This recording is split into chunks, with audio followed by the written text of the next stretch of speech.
தேவனுடைய வார்த்தைக்காக நாங்கள் ஆயத்தப்படுவோம். மகா பரிசுத்தமுள்ள பிதாவே, இந்த மகிமையான இந்த காலை வேளைக்காக தகப்பனே எங்களை மீண்டும் உம்முடைய கரத்திலே தாழ்த்துறோம்.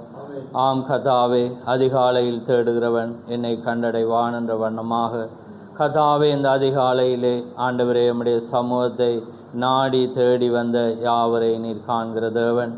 ஆம் கர்த்தாவே, எந்த வண்ணமாக இஸ்ரவேல் ஜனங்கள் அந்த மாத பிறப்பிலே உம்மை ஆராதித்தது போல இன்றைக்கு ஆவிக்குரிய இஸ்ரவேலாகிய நாங்களும் கர்த்தாவே தவறிலிருந்து நாங்கள் புரிந்து கொண்டு இந்த நாட்களிலே கர்த்தாவே ஒவ்வொரு காரியத்திலும் உம்மை மகிமைப்படுத்தும்படியாக உம்முடைய வார்த்தை எழுதப்பட்ட வண்ணமாக அதை நிறைவேற்றும்படியாக இந்த நாளிலே நீர் எங்களை ஆயத்தப்படுத்தி வழிநடத்தி உம்முடைய கிருபையினாலே எங்களை தெரிந்து கொண்டு நடத்தி வர்ற மேலானந்த கிருபைக்காக உமக்கு ஸ்தோத்திரம். ஆம் கர்த்தாவே, நீர் சீசர்களை அனுப்பும்போது உலகமெங்கும் போய் எனக்கு சாட்சிகளாயிருப்பீர்கள் என்ற வண்ணமாக கர்த்தாவே, இந்த உலகத்திலே நாங்கள் இருந்தாலும் உம்முடைய வார்த்தையை கை கொள்ளுகிற ஜனமாக சாட்சியாக எங்களை நீர் தெரிந்து கொண்டு கர்த்தாவே எங்களை நடத்தி வர்ற கிருபைக்காக உமக்கு ஸ்தோத்திரம். அதனாலே கர்த்தாவே, இந்த வேளை உம்முடைய சமூகத்திலே தாழ்த்துறோம். வந்த பிள்ளைகளை உம்முடைய சமூகத்திலே தாழ்த்துறோம். ஆன்லைன் மூலமாக இணைக்கப்பட்ட ஒவ்வொரு பிள்ளைகளை உம்முடைய சமூகத்திலே தாழ்த்துறோம். அதனாலே நீர் பேசும் இந்த மாதத்துக்குரிய வார்த்தை கூடாக உம்மை மகிமைப்படுத்தி அந்த வார்த்தையை பிடித்து கொண்டு கர்த்தாவே நாங்கள் கடந்து செல்ல நீர் கிருபை செய்யும். பேசுகிற உதடுகளையும் கேட்கிற செவிகளையும் நீர் ஆசீர்வதித்து வழி நடத்தும். யாவை உம்முடைய கரத்திலே தாழ்த்தி இயேசு கிறிஸ்துவின் நாமத்தில் கேட்கிறோம். ஆமேன், ஆமேன். நாங்கள் நின்ற வண்ணமாக 2 வேத பகுதிகளை நாங்கள் வாசிக்க போகிறோம். முதலாவதாக ரோமர் 9ஆம் அதிகாரம் 16ஆம் வசனத்தை நாங்கள் வாசிக்க போகிறோம். அதுக்கு பிற்பாடு யோவான் 3ஆம் அதிகாரம் அதிலே நாங்கள் 27ஆம் வசனத்தை நாங்கள் வாசிக்க போகிறோம். அதனாலே செவிமடுக்கும்படியாக நான் உங்களை கேட்டுக்கொள்கிறேன். நாங்கள் ரோமர் 9ஆம் அதிகாரம் 16ஆம் வசனம். ஆகையால் விரும்புகிறவனாலும் அல்ல, ஓடுகிறவனாலும் அல்ல, இறங்குகிற தேவனாலேயே யாம் என்று தேவனுடைய வார்த்தை சொல்கிறது. ஆகையால் விரும்புகிறவனாலும் அல்ல, ஓடுகிறவனாலும் அல்ல, இறங்குகிற தேவனாலே யாம். ஆமென். அடுத்ததாக நாங்கள் யோவான் 3ஆம் அதிகாரம் 27ஆம் வசனத்தை நாங்கள் வாசிக்க போகிறோம்.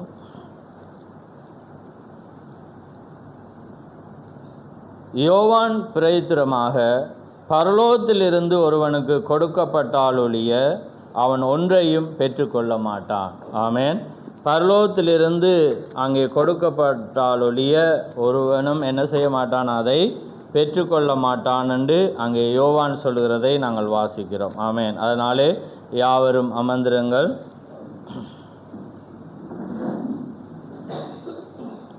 ஆமென். கர்த்தருடைய நாமம் மகிமைப்படுவதாக. ஆமென். இந்த அருமையான நாளிலே நான் இந்த வாக்குத்தத்தமாக அங்கே ஓடுகிறவனாலும் அல்ல, விரும்புகிறவனாலும் அல்ல, இறங்குகிற தேவனாலே எல்லாம் ஆகும் என்ற ஒரு தலையங்கத்திலே நான் பிரசங்கிக்க விரும்புகிறேன். ஆமென். இறங்குகிற தேவனாலே எல்லாம் ஆகும். ஆமென். அதனாலே இந்த அருமையான நேரத்திலே அங்கே யோவான் என்ன சொல்கிறான்னா, பரத்திலிருந்து ஒருவனுக்கு கொடுக்கப்பட்டால் ஒழிய ஒருவனும் எதையுமே பெற்றுக்கொள்ள முடியாது. அப்படியான சில வார்த்தைகளை நாங்கள் வாசிக்க போகிறோம். அதனாலே நாங்கள் மனிதர்களாக இருக்கிறபடினால் நான் அடிக்கடி சொல்கிற வண்ணமாக ஒவ்வொரு மனிதனுக்கும் ஒரு தேவை உண்டு. ஆமென். இந்த நாட்களிலே அந்த வண்ணமாக எங்களை ஒவ்வொருவரையும் அவன் வழி நடத்த. ஒருவருக்கு வியாதி இருக்கும், ஒருவருக்கு பலவீனம் இருக்கும், அல்லது ஒருவருக்கு தேவை இருக்கும், ஏதாவது ஒரு காரியத்தில் எங்களை வழி. ஆனால் நாங்கள் முன்குறிக்கப்பட்டிருந்தால் நாங்கள் எதை நம்புவோம் என்றதை தான் நாங்கள் பார்க்க போகிறோம். ஆமென். ஏனென்றால் நாங்கள் ஆதியிலே வார்த்தையாக இருந்தோம். அப்போ அந்த வார்த்தையை பெற்ற ஒவ்வொரு மனிதனும் எதை நம்பியிருப்பான். ஏன்னா நாங்கள் இந்த நாட்களில் நாங்கள் பார்த்து வர்றோம், நாங்கள் தேவனால் எங்களோட சிருஷ்டிக்கப்பட்டிருந்தால் நாங்கள் எதை நம்பிக்கொண்டிருப்போம், எப்படி நாங்கள் வாழுவோம் என்பதை நாங்கள் காண்போம். ஆமென். ஏனென்றால் அந்த வார்த்தையை யார் என்பதை எங்களுக்கு காண்பிக்கும். ஆமென். அதனால்தான் இங்கே இவன் என்ன சொல்கிறான்டா, அங்கே பரத்திலிருந்து ஒருவனுக்கு கொடுக்கப்பட்டால் ஒளி. இங்கே ரோமருக்கு பவுல் என்ன சொல்கிற வேளையில் விரும்புகிறவனாலும் அல்ல ஓடுகிறவனாலும் அல்ல, விரும்புகிறவனாலும் அல்ல ஓடுகிறவனாலும் அல்ல, இறங்குகிற தேவனே ஆலயாம். அப்போ தேவனால் தான் எல்லாம் ஆகும். ஏண்டா முன்னுக்கு அந்த வசனத்தை பார்த்தீங்கன்னா, இவன் மேல் இரக்கமாக இருக்க சித்தமாக இருக்கிறாரோ அவன் மேல் இவன் மீது அங்கே முன்னுக்கு பாவம் பாருங்க 15 பாருங்க, அவர் மோசேயை நோக்கி எவன் மேல் இரக்கமாயிருக்க சித்தமாயிருப்பேனோ அவன் மேல் இரக்கமாயிருப்பேன், எவன் மேல் உருக்கமாயிருக்கிற சித்தமாயிருப்பேனோ அவன் மேல் உருக்கமாயிருப்பேன். அதுக்கு பிறகு தான் பவுல் சொல்கிறான், ஆகையால் விரும்புகிறவனாலும் அல்ல ஓடுகிறவனாலும் அல்ல, இறங்குகிற தேவனே ஆலயாம். மேலும் என்னுடைய வல்லமையை உன்னிடத்தில் காண்பிக்கும்படியாகவும் என்னுடைய நாமம் பூமியின் எங்கும் பிரஸ்தாபமாக்கும்படியாக உன்னை நிலைநிறுத்தினேன் என்று பார்வோனுடன் சொன்னதாக வேதத்தில் சொல்லியிருக்கிறார். இப்போ பார்வோனையும் யார் கொண்டு வந்தது?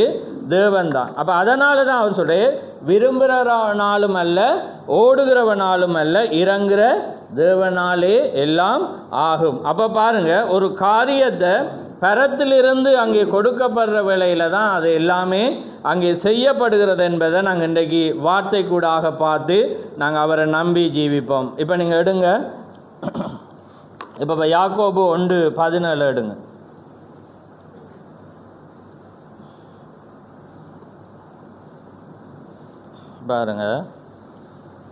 பாருங்க நாங்கள் அடிக்கடி தெரிஞ்ச வசனம், நன்மையான எந்த ஈவும் பூரணமான எந்த வரமும், பாருங்கள் நன்மையான எந்த ஈவும் பூரணமான எந்த வரமும், அதாவது பூரணமான வரம். ஏன்னா தேவன் அறகுற வரத்தை தேவன் என்ன செய்கிறதில்ல, கொடுக்கறதில்லை. எந்த நன்மையும் அதே நேரத்தில் எந்த ஈவும் பூரணமான எந்த வரமும் பரத்திலிருந்து உண்டாகி சோதிகளின் பிதாவினிடத்திலிருந்து இறங்கி வருகிறது.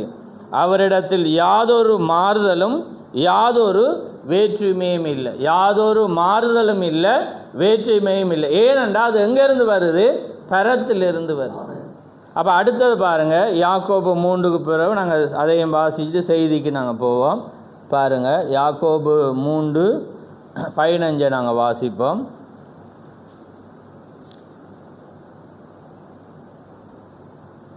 பாருங்கள், இப்படிப்பட்ட ஞானம் பரத்திலிருந்து இறங்கி வருகிறது. மேலே வாசிச்சிங்கன்னா பாருங்கள், உங்கள் இருதயத்திலே கசப்பான வைராக்கியத்தையும் விரோதத்தையும் வைத்தீர்களானால் நீங்கள் பெருமை பாராட்டாதிருங்கள். பாருங்கள், ஏனென்றால் எங்களோட இருதயத்தில் கசப்பான வைராக்கியமும் விரோதத்தையும் வைத்திருந்தால் நீங்கள் பெருமை பாராட்டாதிருங்கள். சத்தியத்துக்கு விரோதமாய் பொய் சொல்லாதும் இருங்கள்.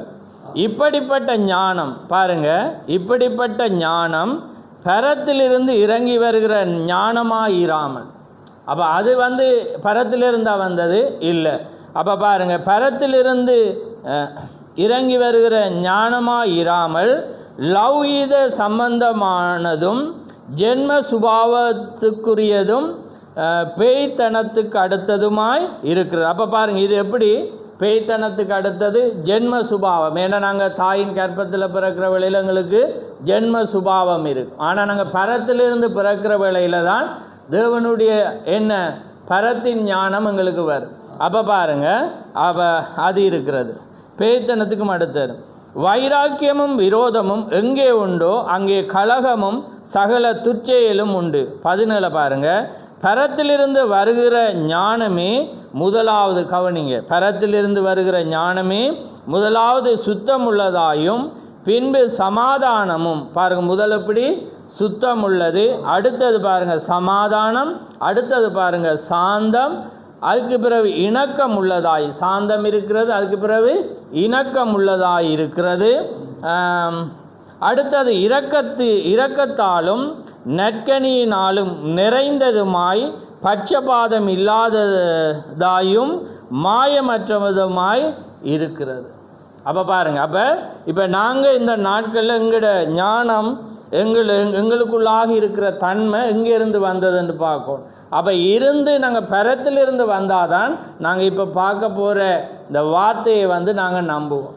ஏன்னா தேவன் அவரால் மாத்திரம்தான் அதை எதையுமே கொடுக்க. ஏன்னா விரும்புகிறவனாலும் அல்ல, ஓடுகிறவனாலும் அல்ல, இறங்குற தேவனாலே ஆம். இப்போ நாங்கள் நியாயாதிபதி 11:11க்கு நாங்கள் போகிறோம். இப்போ தான் நாங்கள் செய்திக்கு போகிறோம். ஏனெண்டா நாங்கள் எங்கேருந்து வந்தோமென்று அறிஞ்சாதான் நாங்கள் அந்த கட்டத்தில் நாங்கள் இருப்போம். அதுக்காக தான் நாங்கள் அடிக்கடி பார்க்குறது தான். ஆனால் நாங்கள் இதில் இப்போ நுட்பத்தை பார்க்க போகிறோம். ரைட், இப்போ 11:11 வாசிக்க போகிறோம் பாருங்கள். நியாயாதிபதிகள் 318. அப்பொழுது ஜெப்தா கீலேயாத்தின் மூப்பரோடே கூட போனான். ஜனங்கள் அவனை தங்கள் மேல் தலைவனும் சேனாதிபதியுமாக வைத்தார்கள். ஜெப்தா தன் காரியங்கள் எல்லாம் மிஸ்பாவிலே கர்த்தருடைய சந்நிதியிலே சொன்னான். இப்போ முன்னுக்கு எங்களுக்கு டைம் இல்லை, இது வாக்குத்தத்தமாக இருக்கிறபடினால நீங்கள் ஜெப்தாவை குறித்து பார்க்குற வேளையில் அம்மோன் புத்திரரை மேற்கொள்ளும்படியாக தேவன் அந்த பராக்கிரமசாலியை என்ன செய்தார்? ஏற்படுத்தினார்.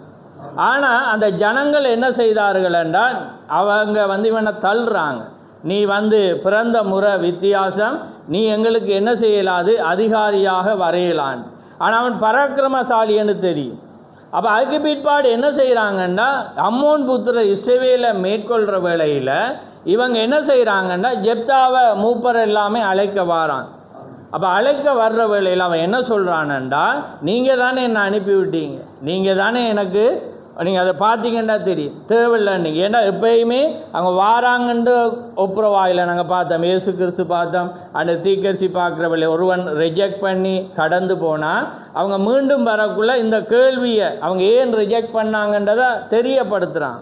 புரியுதா அவங்கள? அது தேவனுடைய வழியாக இருக்குது. ஏன்னா ஒரு மனிதனுக்கு அவனோட தவறை உணர்த்த வேண்டியதாக இருக்குது. அப்போ இவன் என்ன சொல்கிறான்டா, அந்த காரியத்தை நீங்கள் 10 கடைசியில் வாசிக்கலாம். அப்போ அவன் என்ன செய்கிறான்டா, அந்த காரியத்தை சொல்லும்போது அவன் சொல்லி அனுப்புகிற வேளையில் அவங்க என்ன செய்கிறாங்க? 7ஆம் வசனத்தை பாருங்கள். அதற்கு ஜெப்தா கீலேயாத்தின் மூப்பரை பார்த்து, நீங்கள் அல்லாமல் என்னை பகைத்து என் தகப்பன் வீட்டிலிருந்து என்னை துரத்தினீர்கள் அல்லவா? இப்பொழுது உங்களுக்கு ஆபத்து நேரிட்டபடியினால் சமயத்தில் நீங்கள் என்னிடத்தில் வருகிறீர்கள் என்றான். அவன் என்ன சொல்கிறான்டா, நீங்கள் இப்போ ஆபத்து வந்தோடனே நீங்கள் என்ன செய்கிறீங்க? என்னிடத்தில் வாரீங்க. ஆனால் ஆபத்து வராத நேரம் என்ன செஞ்சாங்க? கடந்து போனாங்க. ஆனால் இப்போ பாருங்கள், அப்போ அதான் வேதம் சொல்லுது, திக்கே சொல்கிறார், அவன் ஒரு பராக்கிரமசாலி, அவன்தான் அந்த நாளுக்குரிய இரட்சகனாக இருந்தான். ஆனால் அவன் என்ன செய்கிறான்? வார்த்தை சொல்லுது, அவன் மிஸ்பாவிலே கர்த்தருடைய சந்நிதியிலே அதை போய் என்ன சொன்னான். ஆமென். பாருங்க, அவன் பராக்கிரமசாலியாக இருந்து அவன் என்ன செய்யலை? நான் தான் அதை ஜெயிக்கணும்னு போயேன். அப்போ அதான் திக்கர் சொல்கிறேன், அந்த பரத்திலிருந்து தான். ஏன்னா யுத்தம் யாருடையதான்? கர்த்தருடையது. ஆமென். அப்போ அதான் தீகே சொல்கிறேன், அந்த வார்த்தை என்ன சொல்லுதாண்டா, அவன் என்ன செய்கிறான்டா, ஜனங்கள் போய் அவனை பராக்கிரமசாலியாக யுத்தத்துக்கு கொண்டு வராங்க. ஆனால் அவன் என்ன சொல்கிறான்டா, கர்த்தருடைய சன்னிதானத்திலே போய் என்ன செய்தானா, அந்த விஷயம் எல்லாமே சொன்னான். ஏனண்டா பரத்திலிருந்து ஒன்று கொடுக்காவிட்டால் அது எதையுமே பெற்றுக்கொள்ள முடியாது. ஆமென். அதான் ஓடுகிறவனாலும் அல்ல, விரும்புகிறவனாலும் அல்ல, இறங்குற தேவனாலே. அப்போ அதுதான் காரியம். அதே போல் நாங்கள் என்ன செய்வோம்? நாங்கள் வந்துட்டால் நாங்கள் என்ன செய்வோம்? நாங்கள் செய்ய போவோம். ஏனென்றால் நாங்கள் நினைப்போம் அது எங்களால் மேற்கொள்ள முடியும். ஆனால் பாருங்கள், தேவனுடைய வார்த்தை இவன் பரத்திலிருந்து, அதாவது இவனுடைய ஆவி எதுவாக இருந்தாலும் தேவன் அதை செய்யும். அப்போ தேவன் அதை செய்யணும் என்று அவன் விசுவாசித்தபடினால அதை என்ன செய்கிறான்னா, கர்த்தருடைய சன்னிதானத்தில் அதை அவன் சொல்கிறத பார்க்குறான். இதுதான் காரியம். அதான் பாருங்கள், பரத்திலிருந்து உண்டாக வேண்டிய ஒன்றாயிருக்கு. ஏன்னா எந்த ஜெயமும் அது தேவனிடத்திலிருந்து வரும். அதான் யோவான் சொல்கிறான், பரலோகத்திலிருந்து ஒருவனுக்கு கொடுக்கப்பட்டால் ஒழிய ஒருவனும் எதையுமே பெற்றுக்கொள்ள முடியாது. ஆமென். அங்கே தேவன் ஒரு காரியத்தை என்ன செய்ய வேண்டும்? செய்ய வேண்டியதாக இருக்கிறது. அதே போல் இப்போ நாங்கள் அடுத்தது நெகேமியாவுக்கு போவோம். நெகேமியாவுக்கு இப்போ பாருங்கள், நெகேமியாவுடையதும் தெரியும். இப்போ நாங்கள் பார்க்க போகிற ஒரு சின்ன காரியத்தை தான் நாங்கள் பார்க்க போகிறோம். பாருங்கள், அதில் இருக்கிற பாயிண்ட்டை உள்ளுக்குள்ளே போய் பார்க்குறோம். அப்போ நெகேமியாவிடத்தில் என்ன செய்யும்? அலங்கம் அங்கே இடிக்கப்பட்டது என்று அந்த ஜனத்துக்கு என்ன செய்யப்பட்டது? சொல்லப்பட்டது. அப்போ நெகேமியாவுக்கு சொல்லப்பட்டது. அப்போ நெகேமியா என்ன செய்கிறான்? துக்கித்து சில நாள் என்ன செய்கிறான்? உவாசிச்சுட்டு தேவனுக்குள்ளால் ஒரு அடையாளத்தை கேட்குறான். என்ன அடையாளம்ண்டா அவன் என்ன சொல்கிறான்டா, ராஜாட வாயிலிருந்து அதை என்ன செய்யணும், வரணும். இப்போ ராஜா என்ன செய்யணும், அதை கேட்கணுமென்றதை இவன் என்ன செய்கிறான்டா, தேவனிடத்தில் ஒப்பு கொடுக்குறான். பாருங்கள், அவனுக்கு விசுவாசம் இருக்கு. ஏண்டா தேவன் தான் ஒரு மனிதன்கிட்ட இருந்து அந்த இரக்கத்தை என்ன செய்யணுமா, தரணும். அப்போ அவன் என்ன செய்கிறான்டா, தேவன்ட்ட அதுக்காக சில நாள் ஜெபிக்கிறான், வாசிக்கிறான், காரியங்களை செய்யும்போது இவன் என்ன செய்கிறான், பான பாத்திரக்காரன். அப்போ வேறொரு ஆள் இல்லை. அப்போ இவன் என்ன செய்கிறான்னா, இவன் தான் ராஜாவுக்கு உத்தமமாக ஏன்னா அந்த தொழிலுக்கு யாரையும் விட மாட்டான். அப்போ இவன் இப்போ எருசலேமுக்கு போய் அலங்கத்தை கட்டணுமெண்டா நிறைய நாள் போகும். இப்போ ஒரு நாள் லீவ் எடுக்கிறதே கஷ்டம். ஏன்னா இவன் யாருக்கு, ராஜாவுக்கு பானம் பார்த்துருக்கான். அப்போ இவன் போய் மாமிசமாக கட்ட ராஜா என்ன சொல்லுவான், இல்லை இல்லை போக இயலாது, ஏன்னா அது சாத்தியம் இல்லாது. ஏண்டா நீண்ட நாட்கள் செல்லும், அவங்க அந்த இடத்துலேருந்து அந்த இடத்துக்கு போவே நாட்கள் செல்லும். அதே நேரம் அலங்கத்தை கட்ட அதிக நாட்கள் செல்லும். அப்போ இவன் என்ன செய்கிறான்னா, ஒரே ஒரு வழி, பரத்திலிருந்து வரணும். பரத்திலிருந்து அந்த இரக்கம் வரணும், தேவன் ராஜாவோடு பேசணும்ன்றவன் அவன் என்ன செய்ய, ஏண்டா சாத்தியம் இல்லாது தானே. இப்போ நீங்கள் பாருங்கள், ஒரு ராஜாவுக்கு வேலை செய்கிறீங்கன்னா மேக்சிமம் 1 நாள் 2 நாள் 3 நாள் தருவாங்க.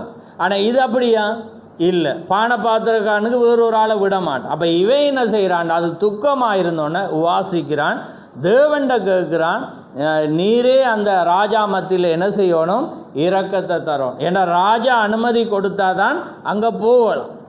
அப்போ இவன் என்ன செய்கிறான்டா, அந்த காரியத்தில் ஜெபிக்கிறான், காரியங்களை செய்கிறான். இப்போ பாருங்கள், அப்போ ராஜா கேட்குறேன், நான் வாசிக்கிறேன் பாருங்கள். அப்பொழுது ராஜா என்னை பார்த்து, நீ முகமாக இருக்கிறது என்ன, உனக்கு வியாதியும் இல்லையே, இது மனதின் துக்கமே ஒழிய வேறொன்றும் அல்ல என்றார். அப்பொழுது நான் மிகவும் பயந்து, இவன் பயப்படுறான், ராஜாவை நோக்கி, ராஜா என்றென்றைக்கும் வாழ்க, என் பிதாக்களின் கல்லறைகள் இருக்கும் ஸ்தலமாகிய நகரம் பாழானதும் அதன் வாசல்கள் அக்கினியினால் சுட்டரிக்கப்பட்டதுமாய் கிடக்கும்போது நான் துக்க முகத்தோடு இருப்பது எப்படி என்றான். அப்பொழுது ராஜா என்னை பார்த்து, நீ கேட்கிற காரியம் என்ன என்றார். அப்பொழுது பாருங்க, இப்போ தான் பாயிண்ட் வரப்போகுது. அவன் என்ன கேட்குறான்டா, இப்போ நீ சரி அப்படியாண்டா நீ என்னத்தை கேட்குறா என்று கேட்டோன்னு, என்ன இப்போ ராஜாட்ட அவன் கேட்கல, ஒரு வார்த்தை ராஜா அனுமதி இல்லாமல் என்ன செய்யலாது கேட்கல. இப்போ பாயிண்ட்டை பாருங்கள், இப்போ ராஜாவுக்கு முன்னுக்கு தான் நிற்கிறான். இப்போ 4ஆம் வசனம் பாருங்கள், நீ கேட்கிற காரியம் என்ன என்றார். அப்பொழுது நான் பரலோகத்தின் தேவனை நோக்கி ஜெபம் பண்ணி, இப்போ எப்படி என்ன, இப்போ முன்னுக்கு நிற்கிறான். அந்த கணமே அவன் என்ன செய்கிறான்னா, டக்குன்னு தேவன்ட ஜெபிக்கிறான். இப்போ நாங்கள் இருதயத்தில் ஜெயிப்போம், ஆண்டவரே அவர் வாயால் கேட்டுட்டு, இருதயத்தில் இப்போ முழங்கால் படிட்டு இல்லை, இருதயத்திலிருந்து அந்த மனதிலே அவன் என்ன செய்கிறான், பரலோகத்தின் தேவனே கேட்டு, ஆண்டவரே நான் அந்த வசனத்தை சொல்ல போகிறேன், நீர் என்ன செய்யும், எனக்கு உதவி செய்யும் என்ற மாதிரி பாருங்கள். அந்த வசனத்தை நடைய பாருங்கள். அப்பொழுது நான் பரலோகத்தின் தேவனை நோக்கி ஜெபம் பண்ணி ராஜாவை பார்த்து, ராஜாவுக்கு சித்தமாயிருந்தால் அடியேனுக்கு உமது சமூகத்தில் தயவு கிடைத்ததானால் என் பிதாக்களின் கல்லறையிலிருந்து பட்டணத்தை கட்டும்படி ஜூதா தேசத்துக்கு நீர் என்னை அனுப்ப வேண்டி கொள்ளுகிறேன் என்றான். இப்போ பாருங்கள், ராஜா வாயால் கேட்குறான், அந்த கிணமே இருதயத்தில் என்ன செய்கிறான், ஜெபிக்கிறான். பாருங்கள், பரலோகத்தில் அப்படி சூழல் உங்களுக்கு ஏற்பட்டிருக்கா? ஆமாம், நாங்களும் அப்படி. ஏண்டா ஒரு அதிகாரிகிட்ட போகலாம், ஆண்டவரே இது எப்படியாவது, ஏன்னா அந்த அதை தேவன் பார்க்க, ஏனென்றால் நாங்கள் அதை நம்புகிறோம். ஏன்னா அவனுக்கு தெரியும், ராஜா தான், அந்த தேவன் தான் அவனுக்கு இரக்கத்தை கொடுக்க முடியும்.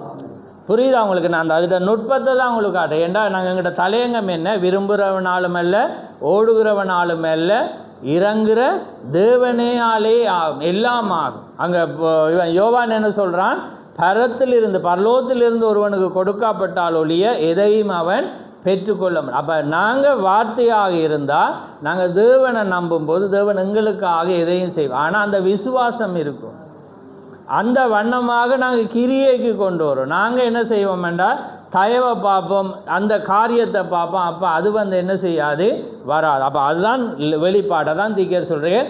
அதனால தான் அன்றைக்கு பரிசுத்தவான் எல்லாமே அவங்க போனதில் ஜெயித்தாங்க. ஜெப்தாவாக இருக்கலாம், நகோமியாக இருக்கலாம், எஸ்ராவாக இருக்கலாம், யோனாவுடைய நாட்கள் எதையுமே. அப்போ அவங்க தோல்வி அடையே இல்லை. ஏனென்றால் அவங்க அந்த வெளிப்பாடோடு இருந்து, அவங்களுக்கு தெரியும் பரத்திலிருந்து எனக்கு கொடுக்காட்டி வராது. இப்போ நாங்கள் அதை கேட்டு கிடைக்காம ட்ரை பண்ணுறோம் தானே. அப்போ ட்ரை பண்ணக்குள்ள எங்களோட இருதயத்தை தேவனுக்கு என்ன செய்யும் அறியும். ஆனால் அவங்க யாரை நம்பியிருந்தாங்க? தேவனே. பாருங்க, அவன் சொன்னோனையும் அந்த நேரத்திலே பரலோகத்தின் தேவன் அவன் என்ன செய்கிறான்? நோக்கி ஜெபம் பண்ணி. அப்போ அதுக்காக அவங்க உடனே முட்டுக்காலில் இருக்கு அந்த கிணமே செகண்டு. இப்போ நாங்கள் என்ன செய்வோம்? அந்த செகண்டே ஒரு ஆபத்து வரக்குள்ள ஆண்டவரே என்ன பாதுகாத்து அந்த அப்படி ஜெபிப்போமா? ஏன்னா ஜெபம் என்பது வெளிப்பாடு என்ன? தேவனோடு நாங்கள் தொடர்பு, தேவனுக்கு எங்களுக்குள்ள தொடர்பு, தேவனோட பேசுகிறது தான் ஜெபமாக இருக்குது. நீங்கள் பைக்கோடக்குள்ளேயும் இதெண்டெல்லாம், வாகனம் ஓட்டக்குள்ளேயும் ஜெபிக்கலாம், ஏன்னா அல்லது வீட்டில் இருக்கக்குள்ளே நீங்கள் இருதயத்திலேருந்து ஜெபிக்கலாம். அதே நேரம் சமயம் கிடைக்கிற நேரத்தில் நீங்கள் முழங்காலில் இருந்து ஜெபிக்கலாம். அப்போ எப்பயுமே நாங்கள் என்ன செய்யணும்? தேவனை நோக்கி தேவனுக்கு முன்பாக வச்சு தேவனை சிந்தித்து கடக்கும்போது பாருங்கள் அவன் என்ன செய்கிறான்? காரியங்களை ஏற்படுத்துகிறான். ஏனென்றால் அது முடியாத எனவே பானை பாத்திரக்கார் ராஜாவுடைய ஆகார முறை எல்லாமே இவன் தான் பார்க்குற. இவன் குடிச்சிட்டு தான் ராஜாவுக்கு வைக்கிற. இவனை நம்பி மனிதன் என்றபடியாக தேவன் இவனை நம்பி வச்சு. அப்போ அதனால் என்ன நடக்குது? அவன் கேட்குறான், நீர் என்னை அனுப்ப வேண்டி கொள்ளுகிறேன் என்றான். அப்பொழுது ராஜஸ்ரீயும் பக்கத்திலே இருந்தாள். இப்போ ராஜாவும் இருக்கிறாங்க, ராஜஸ்ரீயும் இருக்கிறாங்க. பக்கத்தில் உட்கார்ந்திருந்தால் ராஜா என்னை பார்த்து, உன் பிரயாணம் எத்தனை நாள் செல்லும்? நீ எப்பொழுது திரும்பி வருவாய் என்று கேட்டார். இவ்வளவு காலம் செல்லும் என்று நான் ராஜாவுக்கு சொன்னபோது என்னை அனுப்ப அவருக்கு சித்தமாயிற்று. அப்போ பாருங்கள், ஏன் இது யாரால் உண்டானது? பரத்தில் இருந்து. ஆமேன். அப்போ பாருங்கள், எந்த வரமும் எந்த ஞானமும் எந்த கிருபையும் எந்த பலனும் பரத்தில் இருந்து வரும். அப்போ பாருங்கள், அவன் இப்போ மாமிசமாக சுயநலமாக இருந்தால் அவன் என்ன செஞ்சான்? விட்டுருக்க மாட்டான். ராஜஸ்ரீம் அனுமதிக்கு என்னவனை நம்பி இருக்கிறான். 2 பேர்கிட்ட இருந்தும் இவனுக்கு என்ன செய்யுது? பதில் வருது, நீ போகலாம். அப்போ ஏனென்றா அவனுடைய ஜெபந்தான் என்ன நடக்கிற அந்த காரியத்தை மாற்றுகிறார். அப்போ அதனால் நாங்கள் ஓடலாம், நாங்கள் காரியங்களை செய்யலாம், எதுவாக இருந்தாலும் தேவன் அவர் விரும்பாமல் அவர் இரக்கம் பெற இறங்குற தேவனையாலே. ஆமேன். தேவனால் மாத்திரம்தான் அந்த காரியத்தை செய்ய முடியும் என்பதை இந்த வார்த்தை எங்களுக்கு என்ன செய்கிறது? காரியங்களை செய்ய. ஏனென்றா அவன் அந்த வண்ணமாக நீங்கள் முன்னுக்கு பார்த்தீங்கன்னா அவன் என்ன செய்கிறான்? அவன் இந்த வார்த்தைகளை கேட்டபோது 4ஆம் வசனம் 1:4 பாருங்கள். இந்த வார்த்தைகளை கேட்டபோது நான் உட்கார்ந்து அழுது சில நாளாய் துக்கித்து உபாசித்து மன்றாடி. பாருங்கள், உபாசிக்கிறான், துக்கிக்கிறான், அதுக்கு பிற்பாடு மன்றாடி பரலோகத்தின் தேவனை நோக்கி. யாரை நோக்கி? பரலோகத்தின் தேவனை நோக்கி தான் அவன் என்ன செய்கிறான்? ஜெபிக்கிறத நாங்கள் பார்க்க. ஏனென்றா தேவன் தான் ஒரு இரக்கத்தை தேவன் கொடுக்கிற தேவனாக இருக்கிறப்பார். அது இல்லாட்டி எதுவுமே பெரியல. அப்போ அதனால தான் அவர் சொல்கிறார், எவன் மேல் இரக்க சித்தமாக இருக்கிறனோ அவன் மேல் இரக்கமாக. அப்போ இந்த ஞானமெல்லாம் பாருங்கள். இப்போ யாக்கோபு எடுப்போம் பாருங்கள். நான் இப்போ சொல்லி நான் முடிக்க போகிறேன், டைம் சரியாயிட்டு. யாக்கோபுக்கு எடுப்போம் பாருங்கள்.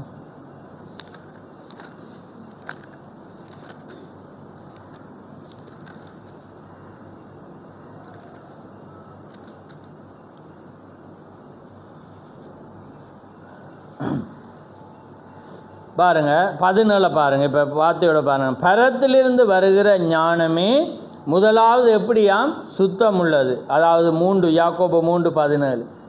பின்பு சமாதானம். பாருங்கள், முன்பு சுத்தம், அதுக்கு பின்பு சமாதானம், அடுத்தது என்ன? சாந்தம், அடுத்தது இணக்கம் உள்ளதாயும் இரக்கத்தாலும். அப்போ பாருங்கள், இரக்கத்தை கொடுக்கிறது யார்?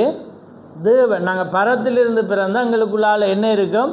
இரக்கம் இருக்கும். புரியுதா உங்களுக்கு? அப்போ பாருங்கள், ஞானம் முதலாவது சுத்தம், பின்பு சமாதானம், அதுக்கு பிற்பாடு சாந்தம், அதுக்கு பிறகு இணக்கம் உள்ளதாயும், அதுக்கு பிறகு இரக்கம் உள்ளதாயும். இணக்கமும் இருக்குது, ஒருவரோடு ஒருவர் என்ன செய்யும்? இணங்கி போகும். ஏனென்றா அது எங்கேருந்து வந்தது? பரத்திலிருந்து. லௌதிய ஞானம் அல்ல. லௌதிய ஞானம்தான் என்ன செய்கிறது? வைராக்கியம். ஏன்னா ஒரு குறைய மறக்காமலே இருப்பாங்க. ஏன்னா மன்னிப்பும் மறக்க மாட்டோம்ன்ற மாதிரி அவங்க என்ன செய்வாங்க? அந்த வைராக்கியம் இருக்கு. ஆனால் இந்த காரியம் இருந்தால் என்ன செய்யுமெண்டா அது இணங்கி போகும். ஏனென்றா இது எங்கேருந்து வந்தது? பரத்திலிருந்து. அப்போ பாருங்கள், அதுதான் இரக்கமுள்ளதாயும் நற்கனிகளினாலும். அப்போ நற்கிரியல். ஏண்டா எபேசியர் 2 நாங்கள் என்ன செய்ய? நற்கிரியலை அவர் தொடக்கிறவராயிருக்கிறார். ஆமேன். எங்களுக்குள்ள அப்போ நற்கனிகளினாலும் நிறைந்ததாயும் பட்சபாதம் இல்லாததாயும் மாயமற்றதாம். பட்சபாதமும் இல்லை, மாயமற்றதும் இல்லை. நீதியாகிய கனியானது சமாதானத்தை நடப்பிக்கிறவர்களுமாகிய சமாதானத்தினாலே விதைக்கப்படுகிறது என்று தேவனுடைய வார்த்தை சொல்லுது. அப்போ பாருங்க, அங்கே எப்தா என்ன செய்கிறான்? பராக்கிரமசாலி என்று வேதம் சொல்லுது. அவனை பராக்கிரமசாலி என்று தான் அவனை தலைவனாக்குறாங்க, மூப்பராக்குறாங்க. ஆனால் அவன் போய் உடனே யுத்தத்துக்கு போனானா? இல்லை. அவன் தேவன் அவங்க சொன்னதை அப்படியே என்ன செய்கிறான்? மிஸ்பாவிலே வார்த்தையை வாசிக்க கர்த்தருடைய சன்னிதானத்திலே அவ்வளோத்தையும் சொல்கிறான். ஆமென். அப்போ பாருங்க, ஏன்னா அவன் பராக்கிரமசாலி என்று தெரியும், ஆனால் கர்த்தர் இல்லாட்டி அங்கே யுத்தமே ஜெயிக்க முடியாது. அப்போ அதனால் அவனுக்கு என்ன செய்கிறது? ஜெயம் கிடைக்குது. இங்கே நெகோமியா பார்க்குற வேளையில் இவன் பானபாத்திரக்காரன். இவனுக்கு என்ன ட்ரை பண்ணி ராஜாவோட என்ன பானபாத்திரக்காரனோட எப்பயுமே ஒரு உறவு இருக்குது ராஜாவுக்கு. ஏண்டா முக்கியமான ஒரு பணி அவன் செய்கிறான் அடிக்கடி. ஆனால் அவன் அப்படி உடனே அவன் கேட்டானா? இல்லை, இது பரத்திலிருந்து கடவுளுக்கு சித்தமாக இருக்கும். ஆமென். தேவன் என்ன கொண்டு தான் அதை செய்யணும் என்றால் அது அவர் அனுமதிப்பார். அப்போ யோபு சொல்கிறான், எனக்கு என்ன முன்குறித்ததை அதை எப்படியும் அவர் நிறைவேற்றுவார். அதே மாதிரி பரத்திலிருந்து நானாக போகணும் என்றால் அவர் தேவன் அதை நடப்பிப்பார். இப்போ நாங்களாக கேட்கக்குள்ளேயும் ராஜா அனுப்பக்கூடும், ஆனால் அங்கே என்ன செய்யாது? அது கர்த்தருடைய சித்தமாக இருக்காது. ஆமென். அப்போ அதனால் அவன் என்ன செய்யறான்? ராஜா என்னட்ட கேட்கணும், ராஜா அந்த பதிலை தரும். ஏன்னா இது சாதாரண, ஏன்னா அலங்கம் கட்டவே 52 நாள் பிடிச்சி. இவன் என்ன செய்கிறான்? போர். அப்போ 52 நாளுன்றக்குள்ளே பார்க்குறவளே என்ன 1.5 மாதத்துக்கு மேலே. ஏன்னா அப்போ அவன் போகிற வர்றது, ஏன்னா அவங்க தூர கப்பல் பிரயாணத்தில் சாமானெல்லாம் எடுத்து போகணும். அப்போ ஏறக்குறைய அதிக நாட்கள் செல்லும். ஆனால் அவன் என்ன செய்கிறான்? அந்த ராஜா அதுக்கு அனுமதி கொடுக்குறான். ஏனென்றா அது பரத்துலேருந்து. ஏன்னா இரக்கம் இணக்கம் எல்லாமே ஒரு கடினமான அதான் நாங்கள் அந்த யாக்கோபு ரோமரில் வாசிக்கக்குள்ள பார்வோனை என்னுடைய நாம மகிமைக்காக நிலைநிறுத்தினேன். பாருங்கள், அவன் என்ன பொல்லாதவன், அஞ்ஞானி, ஆனால் தேவன் என்ன செய்கிறார்? அவனை மாத்துரு. அப்போ அது கல்லானதையும் மாற்ற முடியும். அப்போ அதனால் இன்றைக்கு வாக்குத்தத்தம் என்ன? ஓடுகிறவனாலும் அல்ல, விரும்புகிறவனாலும் அல்ல, இறங்குற தேவனாலே ஆகும். அப்போ அதனால் இந்த மாதத்தில் நாங்கள் தேவனை பிடிப்போம். தேவனை நாங்கள் விசுவாசிக்கும் போது தேவன் செய்வோம். ஆமே, தேவன் அந்த காரியத்தை செய்யக்குள்ள தான் நாங்கள் தேவனுக்குள்ளால் நடக்கும்போது தேவன் அந்த ஆசீர்வாதத்தை அவர் கொடுக்கிற தேவனாயிருக்கிறார். அதனால் கர்த்தர் தாமே உங்களை ஆசீர்வதிப்பாராக. ஆமென். நாங்கள் யாவரும் ஜெபத்துக்காக எங்கள் தலைகளை நாங்கள் தாழ்த்துவோம். நன்றி ஆண்டவரே, நன்றி கர்த்தாவே, உமக்கு ஸ்தோத்திரம் ஸ்தோத்திரம் ஆண்டவரே, சர்வவல்லவரே, உமக்கு கோடானுகோடி ஸ்தோத்திரம் அப்பா. பிதாவே, உமக்கு ஸ்தோத்திரம் ஸ்தோத்திரம்.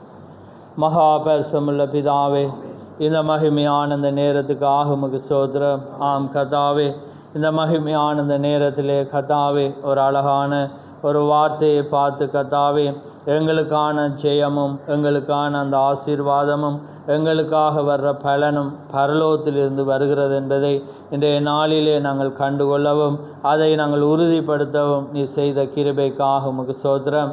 பரலோகத்திலிருந்து ஒருவனுக்கு கொடுக்கப்பட்டால் ஒழிய ஒருவனும் எதையும் பெற்றுக்கொள்ள முடியாதென்று ஆண்டவரே உம்முடைய வார்த்தை அங்கே சொல்கிறது. அதனாலே பரலோகத்தின் தேவனுக்கு எங்கள் ஜெபம் அங்கே கடந்து போகும்போது தான் பரலோகத்தின் தேவன் அதை அனுமதிக்கிறவராயிருக்கிறார். அதனாலே கர்த்தாவே, இந்த நாட்களிலே நாங்கள் மனிதர்களை நம்பாமல், ஆண்டவரே நாங்கள் காரியங்களை நம்பாமல், அல்லது எங்களுடைய ஞானத்தை நம்பாமல், அல்லது எங்களுடைய பலத்தை நம்பாமல், அல்லது எங்களுடைய ஆண்டவரே சுகத்தை நம்பாமல், எப்பொழுதும் நாங்கள் உண்மையை நம்பத்தக்கதாக, ஏனென்றால் நீரே பரம வைத்தியராயிருக்கிறீர், நீரே எல்லாவற்றையும் செய்ய வல்லவராயிருக்கிறபடினால் கர்த்தாவே இன்றைக்கு அதை நாங்கள் பெற்றுக்கொள்ளும்படியாக நீர் எங்களுக்கு அந்த வெளிப்பாடை கொடுத்ததுக்காக உமக்கு ஸ்தோத்திரம். அதனால்தான் அந்த ஆண்டவரே ஜெப்தாவும் அவன் ஒரு பராக்கிரமசாலியாக இருந்தாலும் அவனை சேனாதிபதியாகவும் தலைவனாக ஏற்படுத்தினாலும் அவன் உடனே யுத்தத்துக்கு போவோம் என்று போகாமல் எல்லாவற்றையும் உடைய சன்னிதானத்திலே கொண்டு போய் சொன்னதை நாங்கள் பார்க்கிறோம். ஏனென்றால் யுத்தம் கர்த்தருடையதென்று வார்த்தை சொல்கிறது. அதே வண்ணமாக கர்த்தாவே அங்கே நெகோமியாவை பார்க்கிற வேளையிலே நெகோமியாவிடம் ராஜா கேட்டாலும் அவன் உடனே பரலோகத்தின் தேவனை நோக்கி ஜெபம் பண்ணி காரியங்களை செய்யும்போது ராஜாவின் மத்தியிலிருந்து நீ இரக்கத்தை கொடுத்து கர்த்தாவே அதுக்கு அவன் பரிபூர்ண சித்தமாக அதை அனுமதிக்கத்தக்கதாக நீர் இரக்கம் செய்த தேவன். அதே போல் எங்களுடைய வாழ்க்கையிலும் அந்த வண்ணமாக கர்த்தாவே நாங்கள் நடக்கத்தக்கதாக ஆண்டவரே உம்முடைய வார்த்தையின்படி எங்களுக்குள்ளாக அந்த கிருபையை அந்த இரக்கத்தை நீர் வைத்ததுக்காக உமக்கு ஸ்தோத்திரம். அதனாலே எங்களுக்குள்ளாக உம்முடைய வார்த்தை எங்களை ஆராய்ந்து பார்க்க நீ செய்து வர்ற கிருபைக்காக உமக்கு ஸ்தோத்திரம். இந்த வேளை ஆசீர்வதியும், வந்த பிள்ளைகளை ஆசீர்வதியும், யாவையும் உடைய கரத்திலே தாழ்த்தி இயேசு கிறிஸ்துவின் நாமத்தில் கேட்கிறோம். ஆமேன், ஆமேன். என் ஆத்துமாவே கர்த்தரை ஸ்தோத்திரி, என் முழு உள்ளமே அவருடைய பரிசுநாமத்தை ஸ்தோத்திரி. என் ஆத்துமாவே கர்த்தரை ஸ்தோத்திரி, அவர் செய்த சகல உபகாரங்களையும் மறவாதே. ஆமேன், ஆமேன். கர்த்தர் தாமே உங்களை ஆசீர்வதிப்பாராக. ஆமேன்.